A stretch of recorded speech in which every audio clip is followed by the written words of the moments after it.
What would you do if the person you were trying not to think about was the one signing your paycheck? Hello, boys and girls. I'm Lena Vier, and today we have Cara, a bar, and a boss 6 weeks from marrying someone else. Let's get into it. The first thing you should know about me is that I am excellent at reading a room. Occupational hazard of being a waitress. You learn fast who needs another drink before they ask, who's on a first date that's going badly, who's about to cry into their pasta. I read people for a living. I am, genuinely, very good at it. Which makes it so much worse that it took me 8 months to admit what I already knew about myself. The bar is called Hale's. Lee Hale opened it 4 years ago with a business loan, a contractor she found on Craigslist, and what she later described to me as a deeply irresponsible amount of confidence. It seats 62 people, has 14 taps, and a back patio that fills up from April through October. The menu is short on purpose. Lee says if you need more than 8 options, you haven't made decisions, you've made a catalog. I thought that was annoying when she first said it. I wrote it in my notes app when I got home. I started working there in September. I needed the money, the hours were straightforward, and the previous place I'd worked had a manager who thought team culture meant mandatory group texts at midnight. Lee's job listing said, experienced servers only, no drama, fair tips, closed Mondays. That was the whole listing. I applied in 4 minutes and had a call back by noon. The interview lasted 20 minutes. She asked 3 questions, told me the schedule, and said she'd see me Thursday. I spent the drive home trying to figure out if I'd gotten the job or not. I had. The thing about working for someone like Lee is that you stop noticing certain things after a while. You stop noticing that she remembers every regular's name and what they ordered last time. You stop noticing that she fixes problems before anyone has to ask her to. You stop noticing the way she moves through the bar during a Friday rush. Steady, unhurried, like the chaos is happening around her instead of to her. You stop noticing these things because if you kept noticing them every single shift, you would never get any work done. Owen started showing up in October. He'd come in on Fridays around 7, sit at the far end of the bar, and order a pint of the amber ale we have on tap from a small brewery in Vermont. He tipped well, never talked too long, and had the specific kind of easygoing manner that takes years to develop, or is just something you're born with. He and Lee had been together for 4 years. I found that out from another server named Priya, who told me like it was common knowledge, which it was.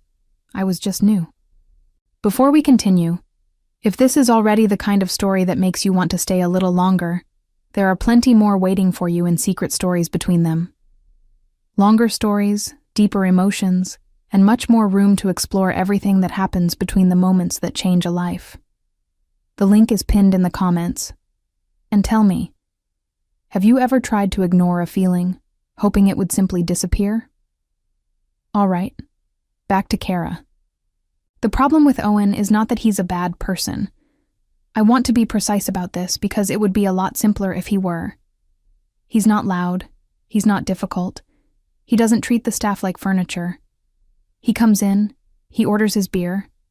He waits for Lee to have a free moment, and when she appears, he looks at her the way people look at something they worked hard for, and are still a little surprised they have. It would be so much easier if I could locate a flaw.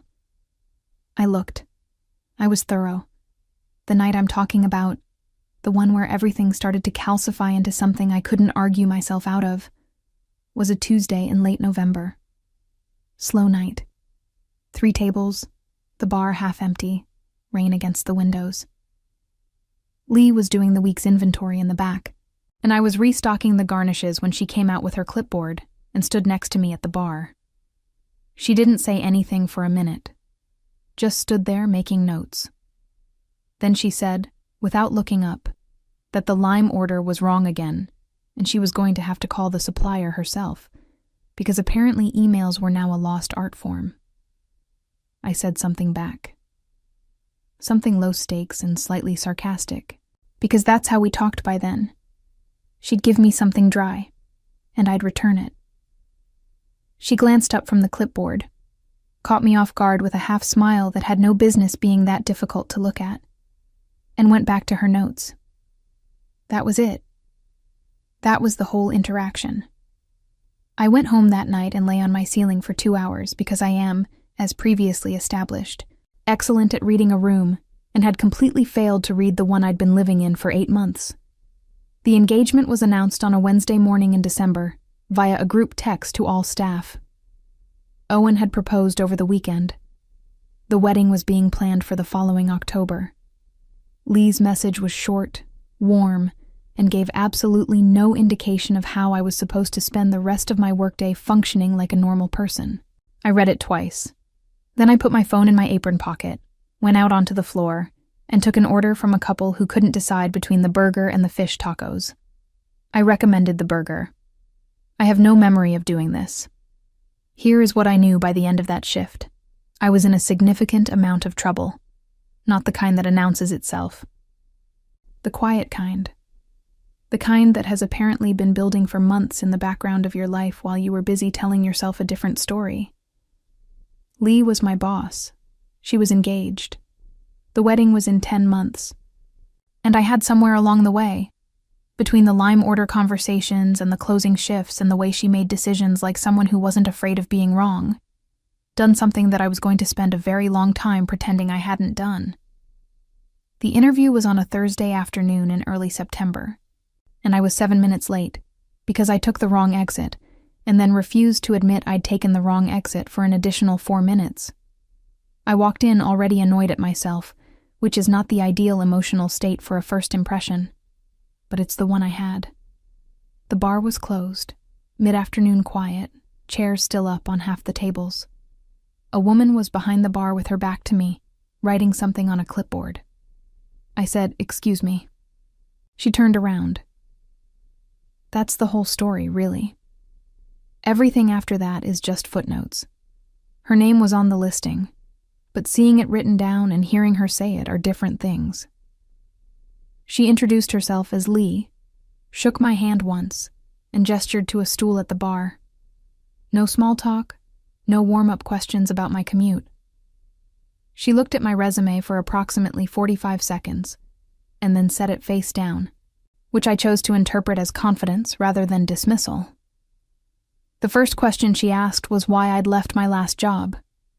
I told her the truth, which I don't always do in interviews, but something about the directness of the question made lying feel like too much effort.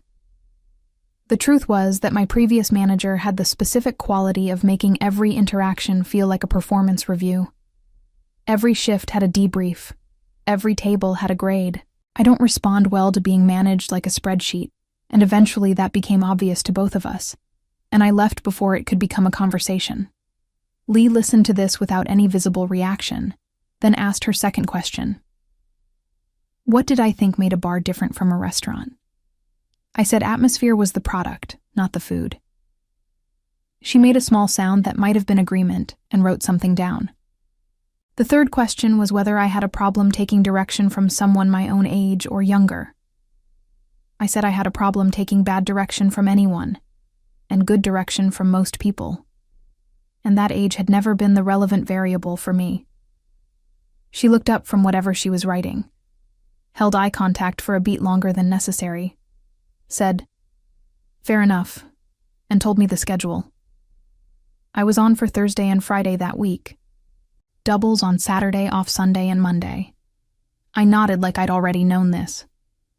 She walked me to the door, told me to wear non-slip shoes, and that was the interview.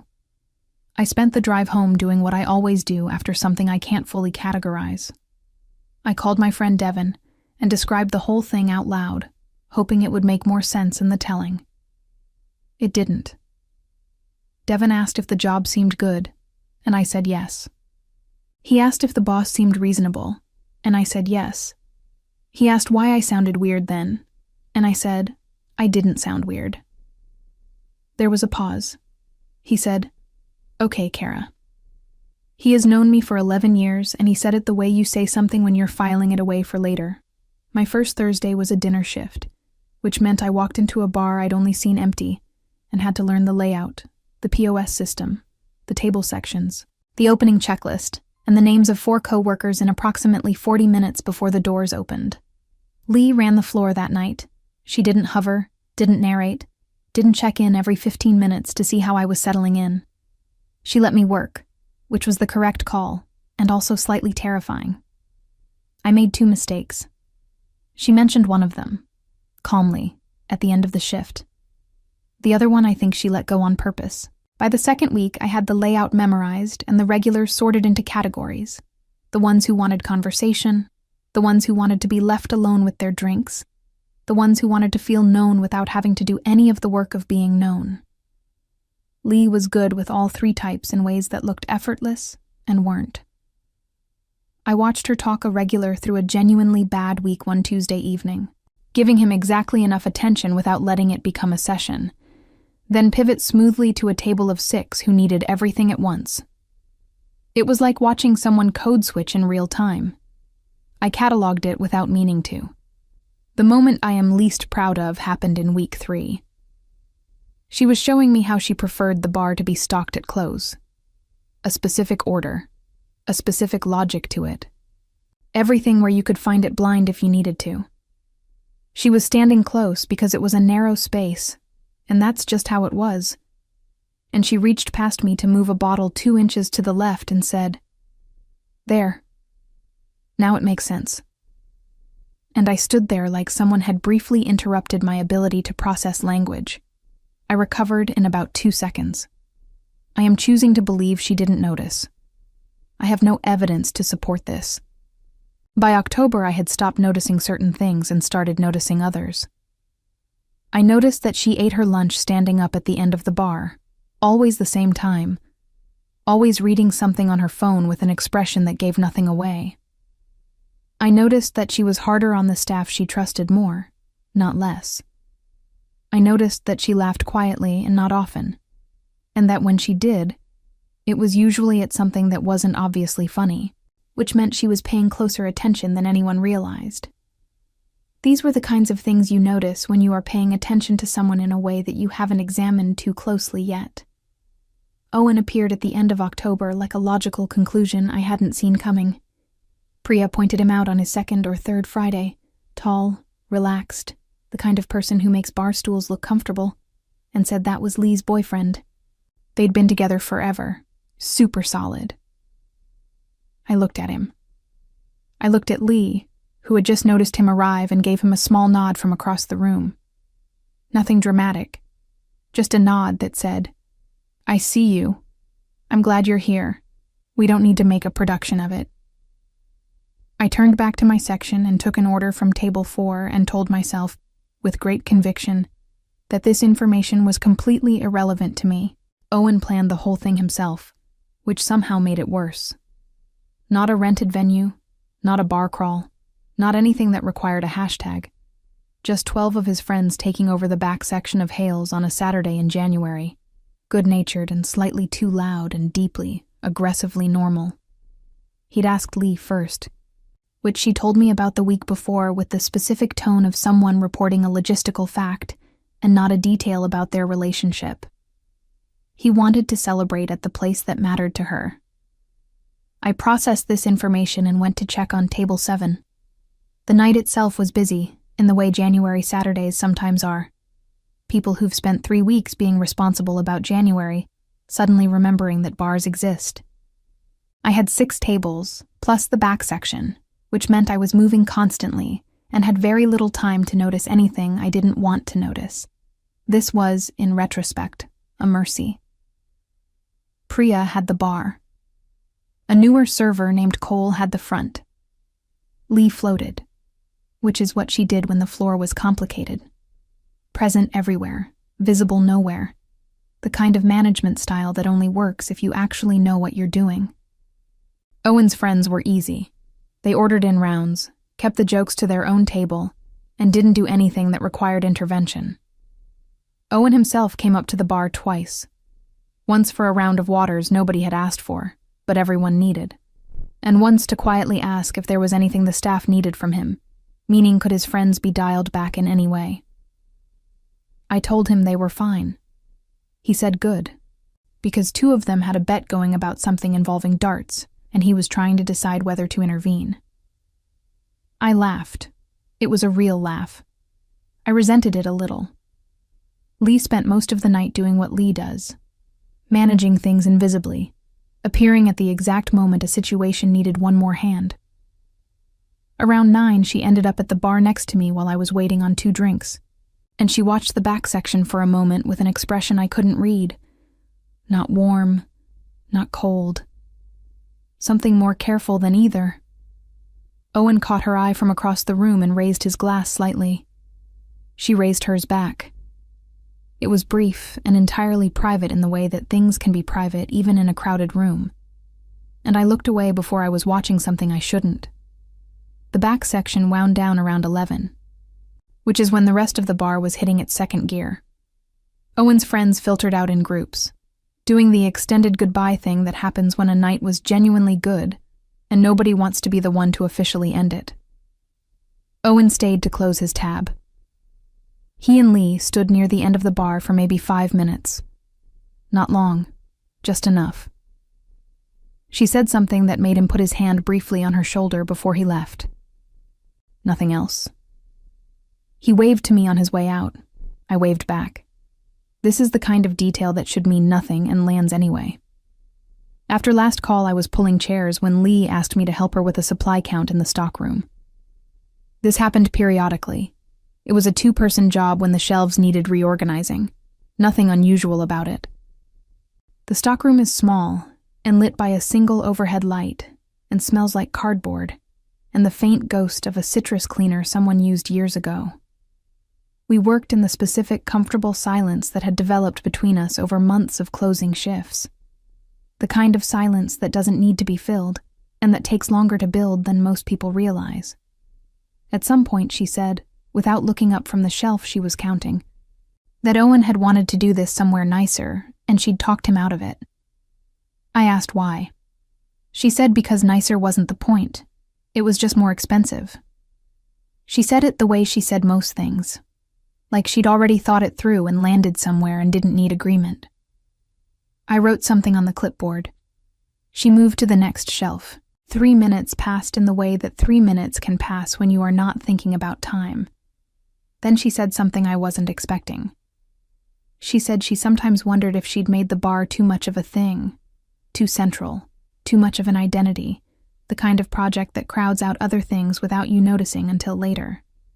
She said it quietly, not like a confession, more like reading something out loud to see how it sounded. I didn't answer right away. The shelf between us had 14 bottles of well gin, and I counted them twice without needing to. I said I thought the bar was good. She said she knew it was good. That wasn't exactly what she'd meant. I did not ask what she meant. I finished the count, handed her the clipboard, and said I'd finish the chairs. She said thanks and turned back to the shelf. I walked out of the stockroom and across the empty bar and started pulling the last of the chairs down, and thought about the specific inflection of a sentence that trails off on purpose, the kind that leaves room at the end in case someone wants to step into it. I had not stepped into it. I had handed her a clipboard instead. On the drive home, I ran through 3 versions of what I could have said and decided the one I'd chosen, which was nothing, was either the most professional or the most cowardly decision I had made in recent memory. Possibly both. It was after midnight by the time I got home. I sat in my car in the parking lot of my building for longer than I should have, which is something I do when I am stalling on a thought I already know the shape of. The thing she'd said in the stockroom wasn't something you say to someone you work with. It was something you say to someone you trust with the unfinished version of a thought. I had been the person in that stockroom. I had been there for 8 months, closing shifts and lime order complaints and sarcastic clipboard exchanges, and at some point, without a date I could point to, I had become the person she said unfinished things to. I started my car. I drove upstairs. I did not examine this further, which was the only strategy I had left. The decision felt reasonable at the time, which is how I know it wasn't. It was a Sunday, my day off, Hales closed, nothing on my calendar except laundry and a vague intention to meal prep that I'd been carrying forward from the previous 3 Sundays without acting on. I woke up, made coffee, sat with it for 20 minutes, and then drove to the bar. I told myself I'd left my good jacket there on Friday. I had not left my jacket there. My jacket was on the hook by my door. I drove past it on the way out. Lee's car was in the lot, which I had calculated a 60% probability of before I pulled in. I say calculated, I mean I knew, and I was lying to myself about the level of uncertainty. She did inventory and ordering on Sundays when the week had been complicated. And the week had been complicated. I sat in my car for 90 seconds, which is the exact amount of time it takes to talk yourself into something you've already decided. Then I went inside. The front door was unlocked. I called out, so I didn't startle her. She called back from the office. I walked through the bar like I was supposed to be there, which is a skill I have developed over years of being in places slightly before I was invited. She was at her desk with 3 invoices, a cold coffee, and the particular focused expression of someone doing arithmetic they don't fully trust. She looked up, registered my presence without apparent surprise, and said she thought I was off today. I said I was. I'd just forgotten my jacket. She looked at me. I was not wearing a jacket. There was a pause of approximately 2 seconds that contained an entire conversation neither of us had out loud. She said the lost and found was by the door. I said I'd check it. I went and stood by the door for a moment, and then came back and said it wasn't there. She had moved on to the second invoice by then. She asked if I wanted coffee while I was here, and gestured toward the machine in the corner that she kept running on Sundays out of habit. I said sure. I poured myself a cup, pulled a chair from the corner of the office, and sat down across from her desk without being invited to, which is either comfortable familiarity or a social overstep depending on who you ask. She didn't comment on it. She initialed something on the invoice and moved to the third one. I drank bad office coffee on my day off and told myself this was a normal thing to do. We talked for a while, not about anything significant, which is sometimes how the most significant conversations work. She was annoyed about a beer distributor who kept adjusting delivery windows without notice. I told her about a table I'd had on Friday who'd sent back a perfectly good old-fashioned because they'd seen a video online that week about correct ice and were now very passionate about it. She made the face she made when something was both irritating and faintly funny, a slight compression around the eyes, a restraint at the corner of her mouth. I had cataloged this face without intending to.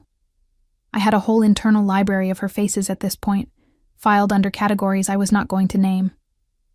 An hour passed. She finished the invoices, pushed back from her desk, and said she was going to restock the back shelves if I had nothing better to do. I said I didn't, which was the most honest thing I'd said since I arrived.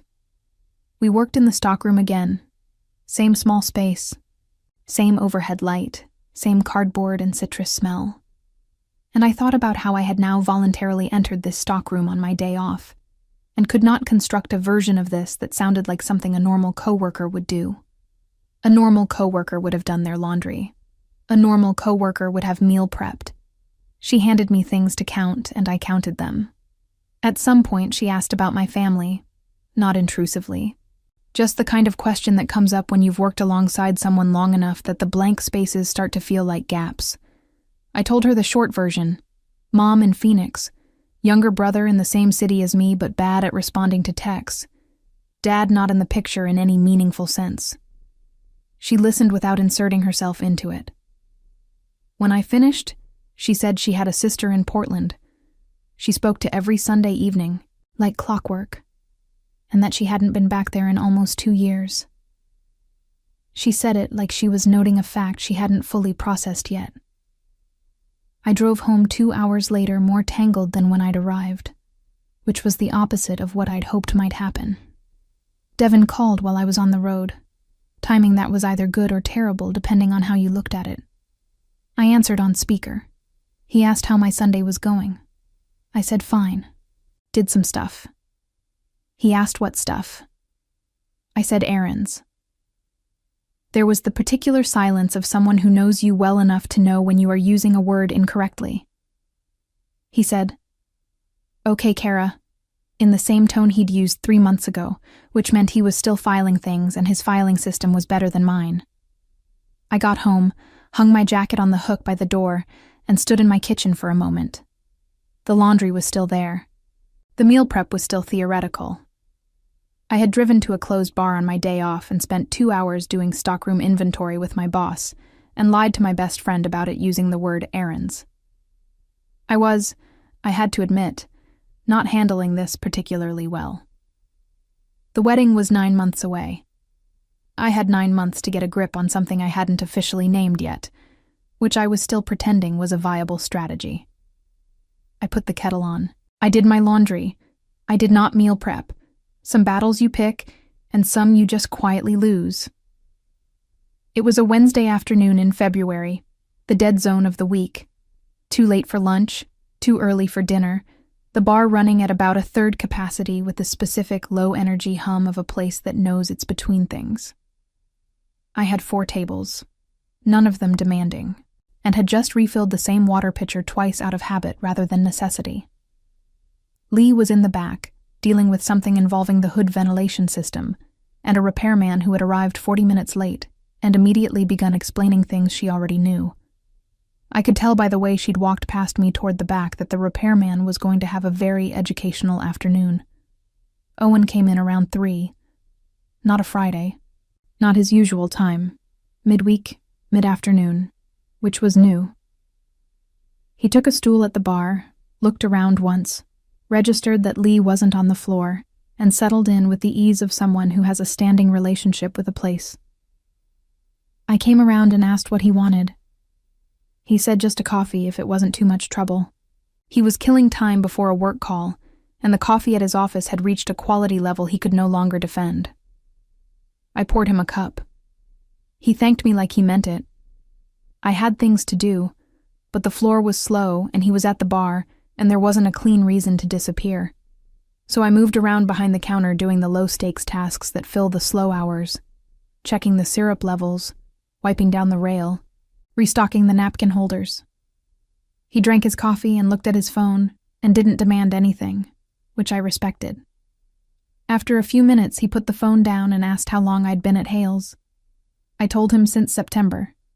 He said Lee had mentioned me, and then didn't elaborate on what exactly she'd said, which was either tact or cruelty, and I couldn't determine which. We talked the way you talk to someone you're connected to through a third person, finding the edges of the overlap, testing for conversational footing. He asked if I liked the work, and I said yes in a way that was true, but incomplete. He asked what I'd done before, and I gave him the condensed version.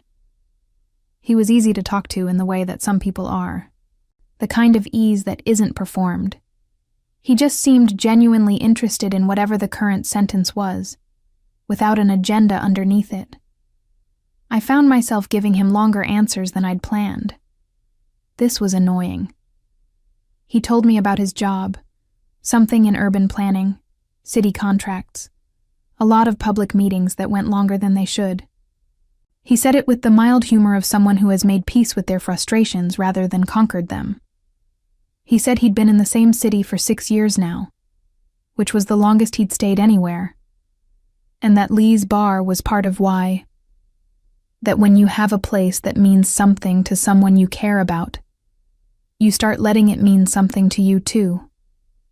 He said it simply, not as a romantic declaration, just as a true thing he'd noticed. I wiped down a section of rail that was already clean. Then he talked about the wedding, which I had not invited, but also could not reasonably redirect. The venue was booked, a place outside the city, with a garden that Lee had approved after visiting 3 others she'd described as aggressively rustic. He said this with the affection of someone reporting a quirk they found endearing rather than exhausting. The date was October 4th, 80 guests. He'd wanted fewer. She'd wanted fewer than him. They'd compromised at a number that was fewer than average, and more than either of them strictly wanted, which he said was marriage readiness in practice. I made a sound of acknowledgement. He drank his coffee. I thought about the word practice, the way he'd used it without weight, like it was obvious. Of course you compromised, and of course it was fine. I thought about what it would mean to be someone's obvious, not their complication, not the thing they said unfinished sentences to in stockrooms, just the person whose preferences they factored in automatically, across every decision, as a given. Owen was Lee's given. He had been for 4 years. He was going to be for the rest of her life, in 10 months, at a garden venue outside the city that she had approved after ruling out 3 aggressively rustic alternatives.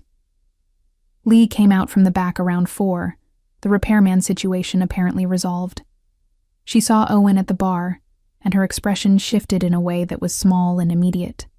Not dramatic, just the specific adjustment of someone who has spotted the one thing in a room that is entirely theirs.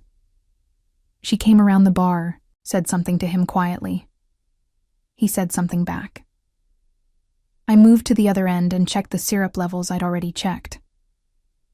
They existed in a pocket of the room that had its own atmosphere, and I was not part of it, which was correct. That was the correct situation. I knew it was correct. I checked the syrup levels a 3rd time. He left around 4:30 before the dinner crowd started arriving. He settled his check, left a good tip, and told me it was nice to actually talk. I said same. He meant it. So did I, which was the part I hadn't anticipated. At the door he paused and said to tell Lee he'd see her at home, which she had apparently already known, because she appeared from the back at that exact moment and said she'd be an hour, and he said fine, and that was the whole goodbye. Easy and unperformed. The kind of thing that happens between people who don't need to make an event of leaving each other. I watched him go and then went back to my tables and did the rest of my shift with the particular focus of someone trying to outrun a thought by staying in motion. The thought was this. Owen was a genuinely good person who loved Lee in a way that was quiet and consistent and real, and knowing that made everything more complicated and not less. And I had no one to blame for that complication, except the part of myself that had been carefully not naming things for 5 months. I closed out my last table, turned in my receipts, and drove home. I did not call Devin. Some things you need to sit with before you hand them to someone else to look at. The last Saturday before the wedding fell in late September, which in this city means the air has just started to remember it's allowed to be cold again. That specific October-adjacent chill that arrives at night and retreats by noon like it's still making up its mind. The bar was packed by 7. A private party in the back section, the main floor running full, and a line outside that Lee managed with the kind of calm that would have impressed me less if I hadn't spent 10 months watching her do it. One of our servers, Cole, had called out an hour before his shift with a text that said sorry and nothing else. So it was me, Priya, and Lee running a Saturday that needed 5 people. There is a specific kind of night in a service job where the busyness becomes almost meditative. You stop thinking and start operating, table to table, order to order, the floor becoming a pattern you move through without having to read it anymore. By 9 I had stopped tracking time and was just working, which is the closest thing to mental silence I've found that doesn't require a plane ticket. Lee was everywhere, as she always was on nights like this, covering the gap Cole had left, running food when the kitchen backed up, appearing at my elbow at one point to take a tray I hadn't asked for help with but needed it. She handed it back empty 4 minutes later without comment. That's the whole of it. We closed the back section at 11. The main floor cleared out slowly, the way bars do on good Saturday nights. Tables that had been there for hours suddenly remembering they had somewhere to be, filtering out in clusters, leaving behind the evidence of a night that had been worth staying for. By midnight it was just the 2 of us, the chairs going up, the floor getting swept, the register balanced. Priya had clocked out at 11:30, which meant the closing rituals belonged to Lee and me the way they sometimes did. A division of labor so practiced by now it didn't need to be discussed. At some point, 12:30, maybe later, Lee disappeared into the office and came back with a bottle of something she set on the bar without ceremony. She said it was a scotch a distributor had sent as a sample 18 months ago that she'd been saving for a night that earned it. She poured 2 glasses, pushed one toward me, and sat down on the customer side of the bar for the first time I'd ever seen her do it. I looked at the glass, looked at her, and sat down 2 stools away. We didn't toast. There was nothing to toast, specifically. We just drank. The scotch was good. The kind of good that slows you down involuntarily, that makes you sit with the sip instead of moving past it. We talked about the night first, which is what you do. The table that had needed everything re-explained twice, the moment the kitchen printer had jammed at the worst possible interval, Cole's single-word text. Lee said she was going to have a conversation with Cole on Monday that he was not going to enjoy. I said I believed her. She said she knew. There was the familiar rhythm of it, the dry back and forth we'd been doing for 10 months, and sitting on the customer side of her own bar, she looked more relaxed than I was used to seeing her. Then the conversation shifted, the way conversations do after midnight with good scotch in an empty room. It lost the surface-level topics and went somewhere underneath. She talked about the bar, which she did sometimes, but differently tonight. She said she'd built it to prove something, and had proved it about 3 years ago, and hadn't fully decided what it meant to her now that the proving was done.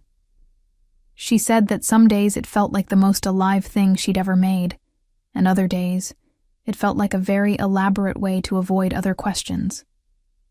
She said this evenly, without drama, like she was reading a diagnostic report on herself. I turned my glass on the bar. The question I didn't ask was sitting in the room so clearly I was surprised it didn't have a physical shape. What other questions? I knew what other questions. I think she knew I knew. The gap between what was being said and what was being meant had been narrowing for months, and sitting 2 stools apart at midnight, it was narrow enough to step across, and neither of us stepped. I said the bar was genuinely good, and that what it was to her could be more than one thing at once. She looked at me for a moment, said, "Yeah," then looked back at her glass. We finished the scotch slowly. At some point she talked about Portland, her sister, the city, the version of herself that had existed there before she'd moved and started building something from scratch. She talked about it the way people talk about a country they loved and left, with affection and the specific relief of not being there anymore. I listened without interrupting, which is something I'm not always good at. But with her, I'd learned that the space between her sentences was load-bearing. She was still deciding things while she talked. Filling the silence was the wrong move.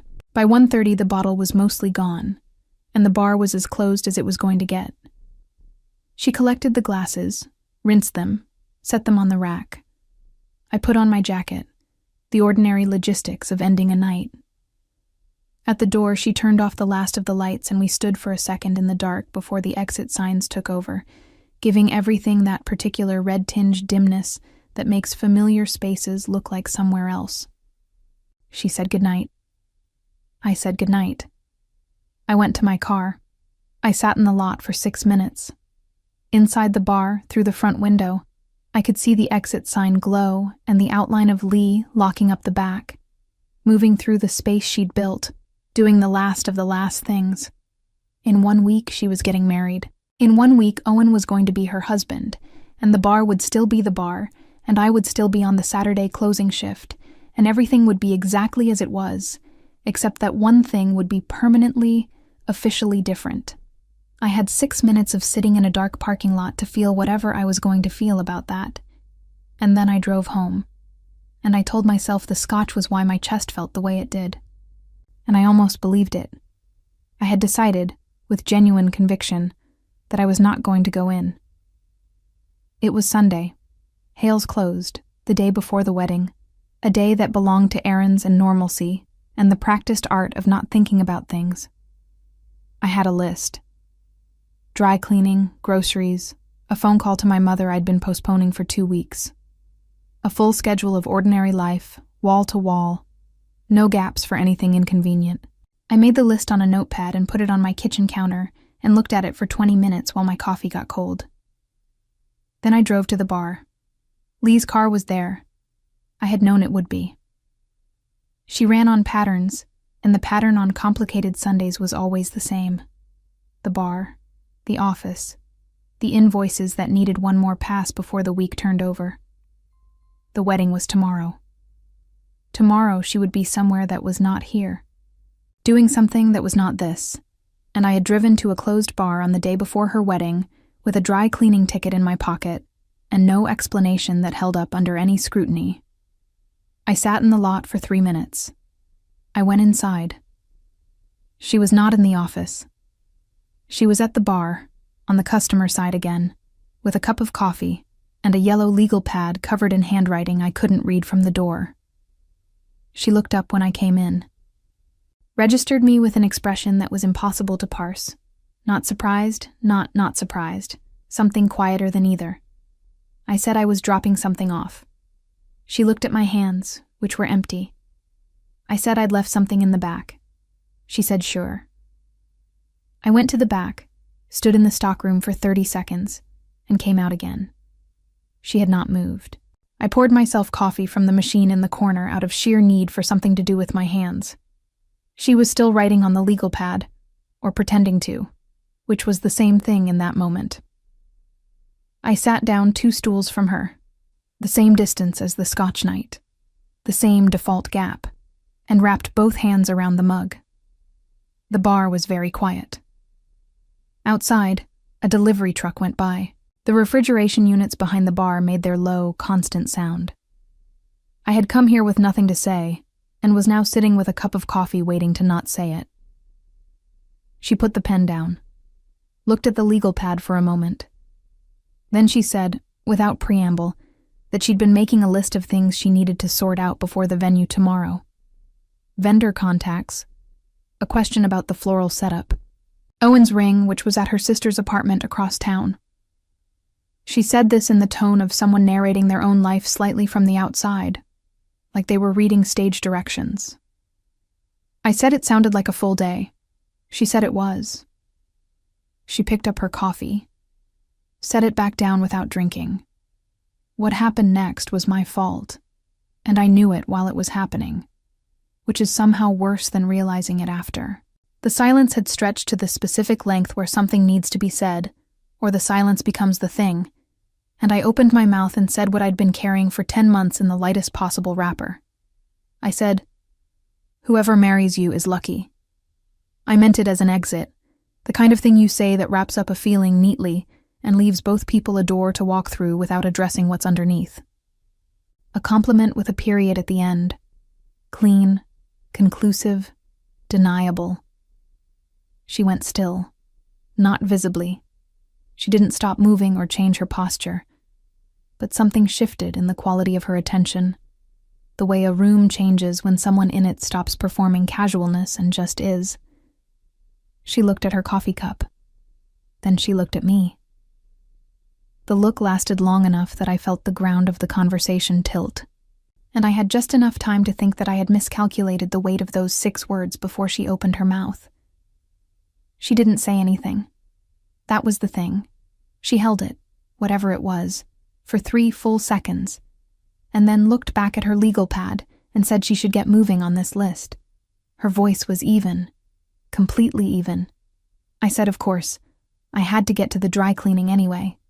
I stood up, rinsed my cup at the bar sink without thinking about it, set it on the rack. She was already writing something on the pad.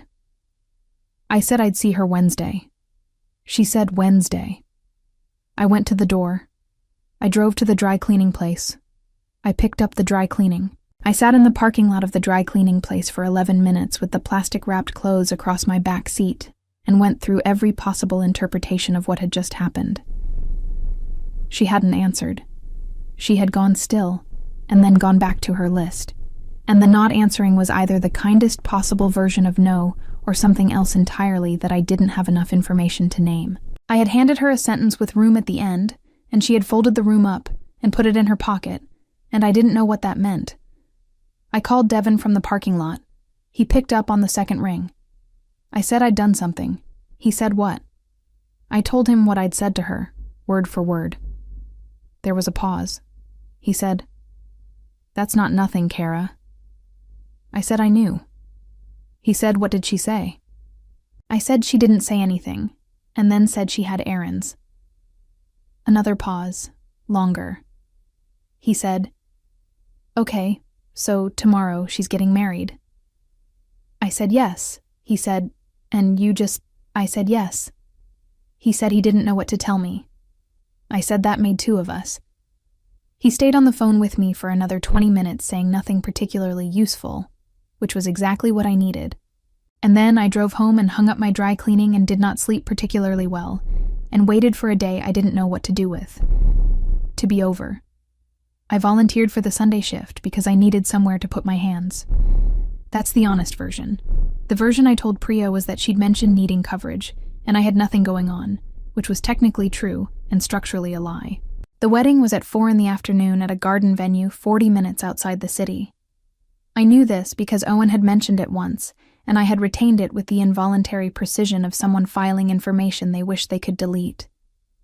At 2 o'clock, I was restocking the beer fridge and trying to construct a version of the next 6 hours that felt survivable. The bar on Sunday afternoons has a specific quality. Unhurried, half-lit, the kind of crowd that wants to exist somewhere comfortable without committing to an occasion. I had 6 tables. Nothing complicated, the floor easy enough that my body could run it on its own, while my mind did whatever it needed to do elsewhere. Which was not, it turned out, very much. Mostly I moved and didn't think, which is the closest to peace I'd managed in several days. By 3 o'clock I had convinced myself I was fine. I was not fine, but I was functional, which is sometimes the available option. The door opened at 3:40. I was at the service end of the bar with my back to the room, and I heard Priya go quiet in the specific way that means something unexpected has happened. Not alarmed, just recalibrated. I turned around. I turned. Lee was standing just inside the door in a way that suggested she had walked in, and then immediately reconsidered whether walking in had been the right call. She was dressed for the wedding. Ivory, structured, her hair done in a way I had never seen before. Up, a few pieces loose, the kind of thing that takes longer than it looks. She was not carrying anything. She was looking at me. I put down what I was holding. I don't remember what it was. Some part of my brain that handles motor function set it on the bar and stepped back, and the rest of me just stood there while Lee crossed the floor in a straight line, not toward the bar, not toward the office, toward me specifically, with the focused intention of someone who has made a decision and is now executing it before they can think about it long enough to stop. I was aware that Priya had found something to do at the other end of the bar. I was aware that 2 of my tables needed water. I was not able to do anything about either of these things.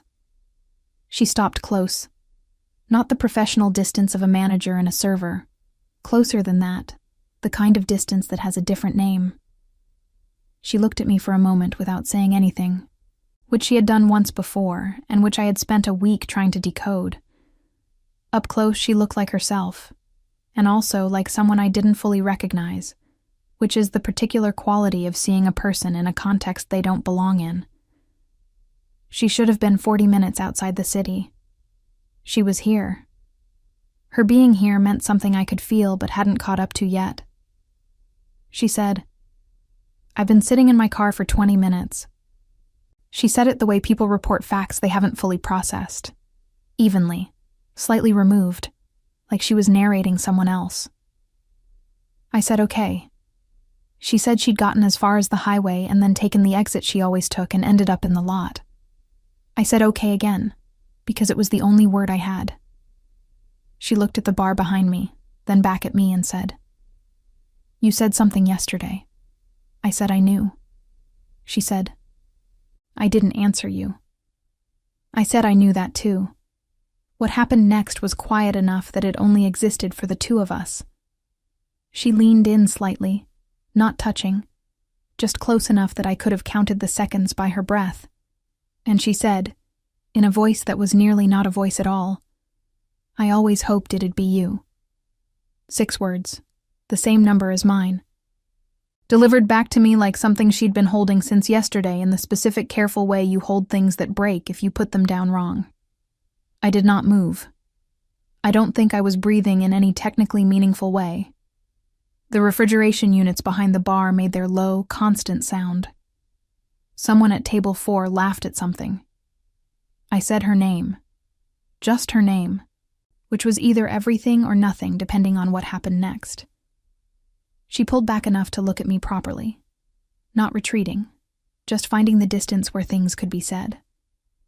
Her expression was the one I didn't have a category for, the one I'd been filing under unknown for 10 months, and standing 2 feet away from it, I could finally read it clearly enough to know I'd been right not to name it before.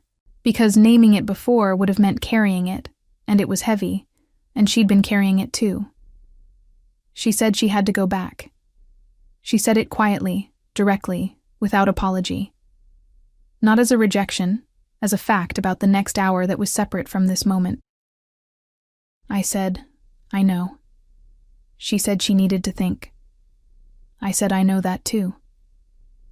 She looked at me for another moment, the kind of moment that has weight without having length, and then she straightened up and smoothed something on her sleeve that didn't need smoothing, and took 2 steps back. The distance between us went back to something measurable. Priya was very busy with the glass rack. My table 4 still needed water. Lee walked back across the bar to the door. At the threshold she paused, not long, just a beat. And then she was gone. The door settled closed behind her. I stood at the service end of the bar for a moment that I could not have timed. Then I picked up a water pitcher and went to table 4 and refilled their glasses and asked if they needed anything else. They said they were good. I said great.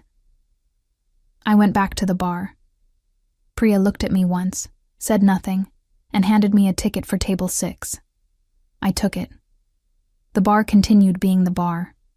Outside in the lot, I did not hear a car start for a long time. I found out through a group text on Tuesday morning, not from Lee, from Priya, who had heard from the assistant who handled Hale's supply orders, who had heard from someone adjacent to the situation in the way that information always travels in small professional ecosystems, sideways, in fragments, without context. The message said the bar would be closed Monday and Tuesday, reopening Wednesday. No further explanation. Then a separate message from Lee to the full staff. Brief, professional, thanking everyone for their flexibility. See you Wednesday. That was all. No subject, no explanation. 31 words. I read it twice, put my phone face down on my kitchen table, and made breakfast with the focused attention of someone trying to keep their hands occupied. Eggs, toast, coffee. The ordinary architecture of a morning. I ate standing at the counter because sitting felt like too much of a commitment to the current moment. The wedding had been scheduled for 4 o'clock Sunday. I had been at the bar until 9. I did not know what had happened in the 5 hours between Lee walking out of Hale's and whenever the decision had been made, and I was not going to know, and that was correct.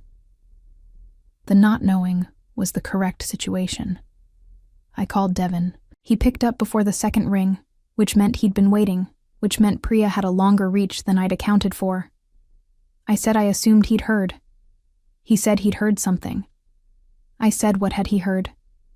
He said that the wedding hadn't happened and that Lee had called it, and that was the extent of what he knew, which was the extent of what anyone knew. I said okay. He said, Kara. I said I was fine. He said he wasn't asking if I was fine. He was just saying my name. I said I knew. We stayed on the phone for a while without talking about anything that mattered, which was the most useful thing he could have done. Monday, I cleaned my apartment with the thoroughness of someone who needs a project that has a visible end. Tuesday, I picked up an extra shift at a place I'd worked 2 years ago, just to have somewhere to be that wasn't my apartment or Hale's. The Tuesday shift was fine.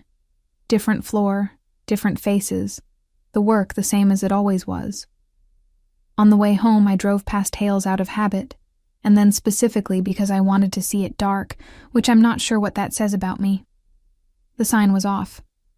The lot was empty except for Leigh's car, which meant she was there. Which meant she was in the bar alone on a Tuesday night, which meant something I didn't try to interpret. Wednesday, I went in for the 5 o'clock opening. Lee was already there. She was behind the bar doing the prep she always did before open. The specific sequence of small tasks she ran through in the same order every time, so practiced it looked automatic. She looked like herself. That was the thing I noticed first, and kept noticing. She looked like herself, not like a version of herself that had been reduced or altered by the last 72 hours. Tired, maybe. More settled than tired. She looked up when I came in, said good to see me, asked if I'd checked the reservation list for tonight. I said I was just getting there. She nodded and went back to the prep. We worked the opening together without addressing anything, which was either avoidance or wisdom, and I couldn't immediately tell which. The first hour was quiet. A few regulars, a couple of new faces. The Wednesday crowd that wants a drink before it fully commits to being a week. I ran my section. She ran the bar. The floor between us operated on the same rhythms it always had. The same unspoken division of labor, the same comfortable efficiency. It felt normal in a way that was slightly unreal, like walking into a room that's been rearranged and everything is in the right place but the light is different. Owen came in at 7. I saw him before Lee did. He came through the front door, clocked the room, found me first. He looked tired in a way that was honest rather than dramatic. The kind of tired that comes from making a large decision, and then beginning the long process of living in it. He asked if Lee was in. I said yes. He said could I tell her he was here, and would she have a few minutes? His voice was even, and there was nothing in it that required anything from me, except to pass the message, which I did. I found Lee in the back, said Owen was here. Her face did something small and private. She said she'd be right out. I went back to my section. They talked in the office. I don't know for how long because I was working, and specifically not tracking it, which took effort. When Owen came back through the bar, he had a small box, a watch, maybe, or something that size, and he stopped at my station on the way to the door. He looked at me for a moment. Not accusatory, not warm in the performed way of someone trying to be gracious under pressure. Just level. He said, "Take care of her." 3 words, no preamble. I said I would. He nodded once and went to the door and pushed through it and walked to his car without looking back, which was either dignity or the only way to do it, and probably both. I stood at my station for a moment after the door closed. The bar continued its Wednesday hum around me. Glasses, low voices, the kitchen starting on an early order. Priya materialized at my elbow and said nothing, which was more useful than anything she could have said. I picked up a ticket from the printer and went to check on table 3. The table needed another round and had a question about the specials. I answered the question. I put the order in. I kept moving. Lee came out of the office 10 minutes later and went straight back behind the bar. She didn't say anything about what had just happened. And neither did I, and neither did anyone. Because the floor was filling up, and there was work to do. And sometimes work is the only appropriate response to a moment that is too large for the current setting. At 9, she came down to my end of the bar to check the garnish levels, which did not need checking, and stood next to me for a moment while we both looked at the same middle distance. She said, quietly, that she was going to need a few days before she could talk about any of it. I said, "Take whatever you need." She said, "Okay." She went back to her end of the bar. I went back to my tables. The night finished the way nights do, gradually, then all at once, the last customers filtering out, the chairs going up, the register closing. We did not talk about anything real. We did not need to yet.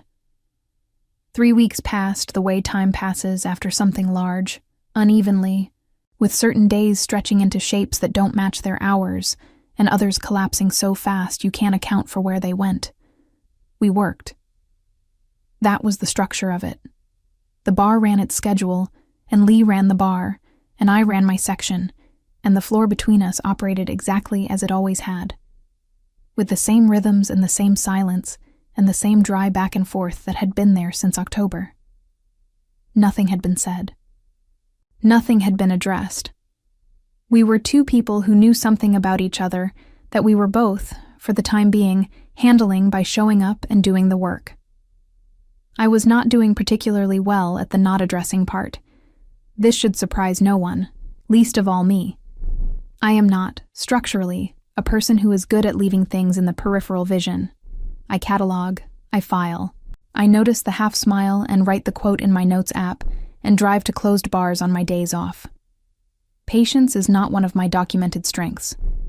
What I had instead was a functional understanding that pushing something before a person was ready to hold it was a way of making the thing about yourself, and that was not what this was. So I waited. I was not graceful about it. I was, however, quiet about it, which is the available version of grace when you don't have the real thing.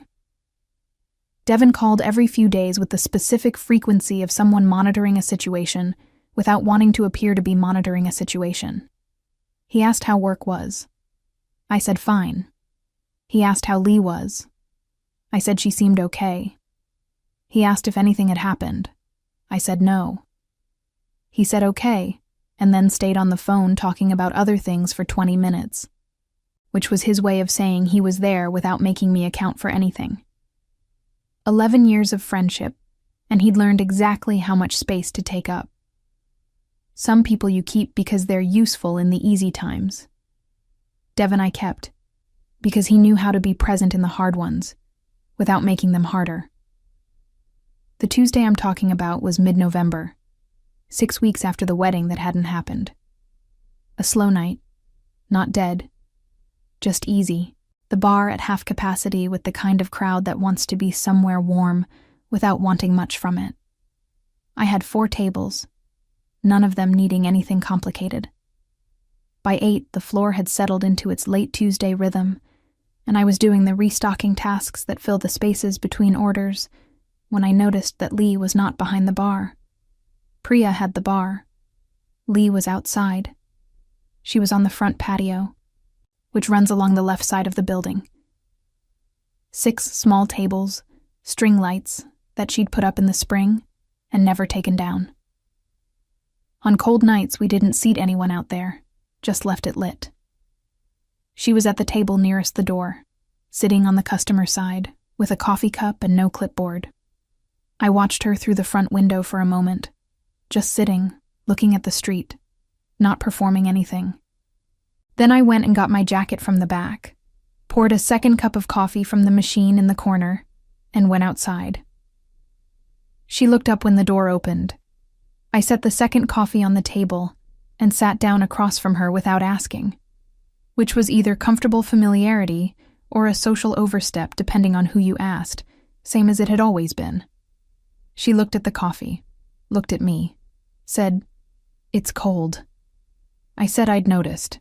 She made the face, the slight compression around the eyes, the restrained corner of the mouth, and wrapped both hands around her cup. The string lights above us did their quiet work. Somewhere down the block, a car alarm went off and then stopped, the ordinary texture of a Tuesday night. We sat for a while without talking, which had always been something we could do. The silence between us had never been the kind that needed filling.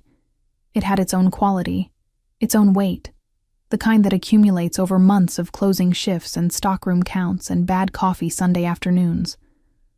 I had spent 10 months learning the shape of her silences, and this one was different from the others.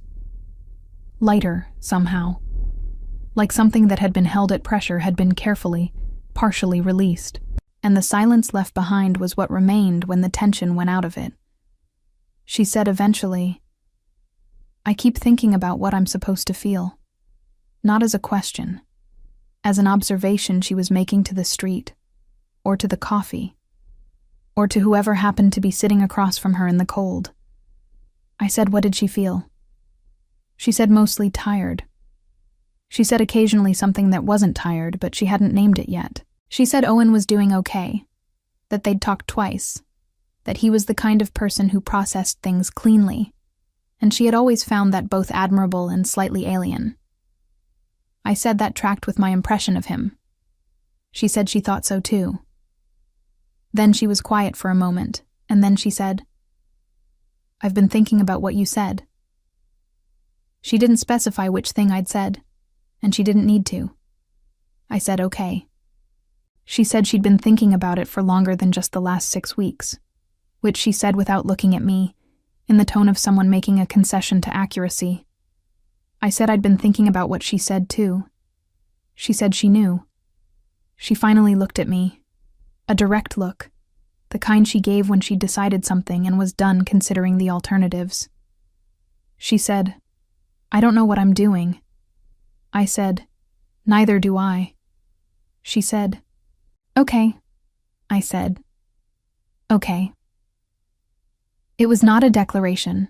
It was not a kiss in the rain, or a chase through an airport, or any of the shapes that this kind of moment is supposed to take.